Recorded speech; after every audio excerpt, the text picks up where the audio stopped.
اللہ الخلق، جب اللہ نے اپنی تمام مخلوقات کو پیدا کیا تو پھر قامت الرحم فاخذ بحق الرحمن، رشتہ داری کھڑی ہو گئی۔ یہ اللہ کی قدرت ہے، اللہ جس کو چاہے وجود عطا کر سکتا ہے۔ اللہ چاہے تو موت کو دمبے کی شکل میں لا کے جنتیوں اور جہنمیوں کے درمیان ذبح کروا دے۔ اس اللہ نے رشتہ داری کو وجود دیا۔ فاخذ بحق الرحمن، رشتہ داری نے اللہ کے دامن کو پکڑ لیا۔ اے اللہ، جس بندوں میں تو مجھے بھیج رہا ہے وہ تیرے بندے تو مجھے کاٹیں گے، مجھے توڑیں گے۔ تو اللہ رب العزت نے پھر رشتہ داری سے وعدہ کیا، اما ترضینا من وصل کی وصلتہ ومن قطع کی قطعتہ، کیا تم اس بات پہ راضی نہیں جو تجھے ملائے گا میں اس کو اپنے ساتھ ملاؤں گا، اور جو تجھے کاٹے گا میں اس کو کاٹ کے رکھ دوں گا۔ اور بخاری شریف میں لکھا ہے، نبی پاک صلی اللہ علیہ وسلم فرماتے ہیں الرحم معلقۃ بالعرش، آج بھی رشتہ داری اللہ کے عرش سے لٹکی ہوئی ہے، اور وہ ہر وقت ایک ہی بات کر رہی ہے، من وصلنی وصلہ اللہ ومن قطعنی قطعہ اللہ، جو مجھے ملائے گا اللہ اس کو اپنی رحمت سے ملائے گا، اور جو مجھے کاٹے گا اللہ اس کو کاٹ کے رکھ دے گا۔ تو میرے صاحب یہ معاملہ بڑا اہم ہے۔ اللہ کو کاٹنے کے کئی طریقے آتے ہیں، اس کے لیے کوئی مشکل نہیں ہے۔ آپ تو انڈسٹری ایریے میں رہتے ہیں، زیرو سے ہیرو ہوتے اور ہیرو سے زیرو ہونے میں کون سا دیر لگتی ہے؟ اس لیے اس معاملے میں سنجیدگی کے ساتھ کام لیجئے، اپنے بیوی بچوں کو اس معاملے میں واعظ کرتے رہیں۔ نبی پاک صلی اللہ علیہ وسلم نے تو صحابہ اکرام کی تربیت یہ کی تھی کہ تمہارے رشتہ دار بھلے کافر بھی ہوں، یہودی عیسائی کیوں نہ ہوں، بے دین ہی کیوں نہ ہوں، لیکن اگر تمہارے رشتہ دار ہیں تو ان کا تم پہ ایک حق ضرور ہے، وہ رشتہ داری والا ہے۔ اگر مسلمان ہو تو پھر تو ڈبل حق ہے، ایک رشتہ داری کا، ایک اسلام کا۔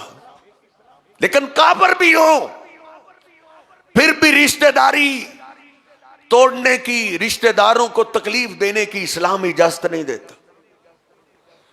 نبی پاک صلی اللہ علیہ وسلم صحابہ اکرام کو جب بھی آپ مشورہ لیتے تو مکہ والوں کے بارے میں آپ نرم فیصلہ کیا کرتے تھے، اور آپ نرم مشورے کو پسند کرتے تھے۔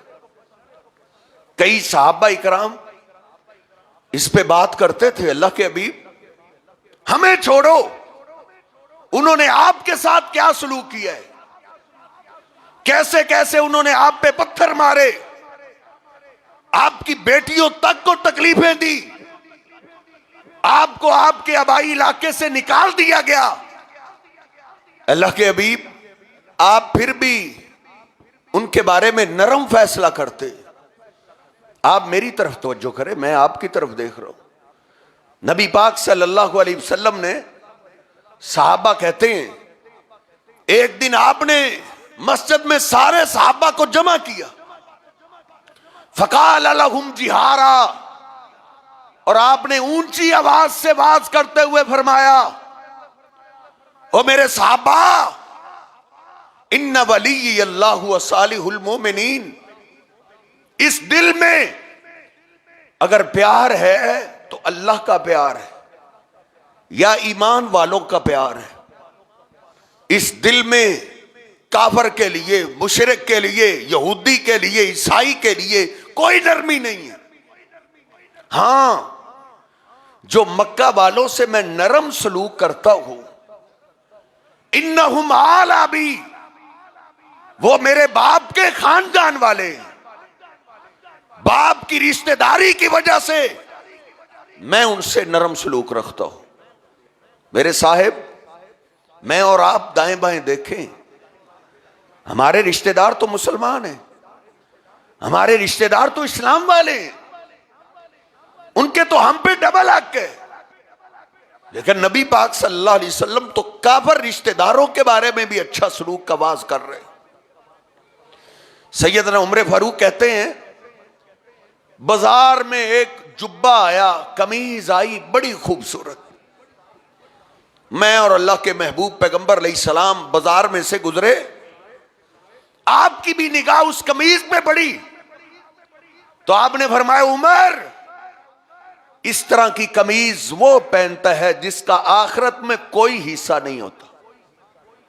یہ آپ نے بات کی اور آپ آ گئے۔ کسی نے وہ سب سے خوبصورت قمیض خریدی اور نبی پاک صلی اللہ علیہ وسلم کو تحفے میں دے دی۔ آپ نے وہ تحفہ سیدنا عمر فاروق رضی اللہ تعالیٰ کو دے دی۔ سیدنا عمر فاروق نے اس قمیض کو پکڑا ہوا ہے، اللہ کے حبیب آپ کا تحفہ تو قبول ہی قبول ہے، لیکن مجھے سمجھ نہیں آئی، یہ وہی قمیض ہے جس کے بارے میں آپ فرما رہے تھے یہ وہ پینٹ ہے جس کا آخرت میں حصہ نہیں ہوتا، تو آپ نے مجھے ہی وہ تھما دی ہے۔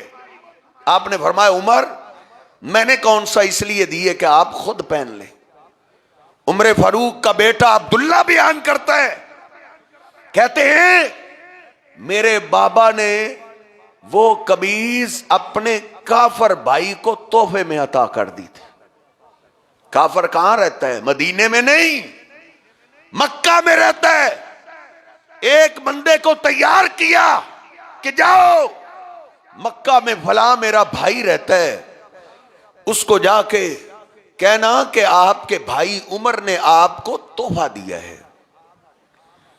میرے صاحب، یہ تحفے رشتہ داروں کو بھی عطا کیا کرے، اوروں کو بڑے تحفے تحائف عطا کرتے ہیں، دوستوں میں بڑا نوازتے ہیں، لیکن اپنے محبوب پیغمبر علیہ السلام کی محبت میں اپنے رشتہ داروں کو بھی تحفے تحائف دیا کرے، ان کو بھی نوازا کرے۔ لیکن بدقسمتی سے ہندو یہاں سے چلا گیا ہے، لیکن وہ گندے جراثیم چھوڑ گیا ہے۔ ہندو کی سوچ ہے ہر محلے دار کو میں فائدہ پہنچا سکتا ہوں، لیکن باپ کے خاندان والوں کو فائدہ نہیں پہنچا سکتا۔ یہ ہندو کی سوچ ہے، یہ تیرا شریکہ برادری ہے، یہ اسلام کی سوچ نہیں، یہ ہندوانہ سوچ ہے۔ اپنے باپ کے خاندان والوں کو، اپنی ماں کے خاندان والوں کو تحفے تحائف دیں، ان سے اچھا سلوک کریں۔ نبی پاک صلی اللہ علیہ وسلم فرماتے ہیں صحیح البخاری میں، من احب ان یبسط له فی رزقہ وان ینسى له فی آثارہ، جو آدمی دو چیزیں پسند کرتا ہے، ایک اللہ اس کو صحت تندرستی والی لمبی عمر دے، دوسرا اللہ رب العزت اس کو مال وافر عطا کرے۔ یہ دو چیزیں ایسی ہیں ہر بندہ پسند کرتا ہے۔ کوئی بھی غربت کو پسند نہیں کرتا، کوئی بھی بیماری کو پسند نہیں کرتا۔ نبی پاک صلی اللہ علیہ وسلم فرماتے ہیں جو دو چیزیں پسند کرتا ہے، ایک کام وہ کرے، اللہ دونوں کرے گا۔ اللہ کے حبیب وہ ایک کام کون سے؟ آپ نے فرمایا فَلْيَصِلْ رَحِمَهُ، وہ رشتہ داری ملانا شروع کر دے۔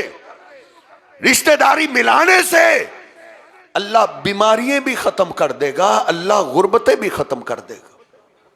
اور آپ نے فرمایا مکتوب فی التورات من احب ان یزاد فی رزقہ ویزاد فی عمرہ، آپ نے فرمایا یہ بات تو تورات میں بھی لکھی ہوئی تھی کہ جو اپنی عمر زیادہ کرنا چاہتا ہے، اپنا کاروبار وسیع کرنا چاہتا ہے، وہ فَلْيَصِلْ رَحِمَهُ، وہ رشتہ داری ملانا شروع کرتا ہے۔ رشتہ داری ملانے سے کاروبار وسیع ہو جائے گا، قرضے اتر جائیں گے، رشتہ داری ملانے سے بیماریاں ختم ہو جائیں گی۔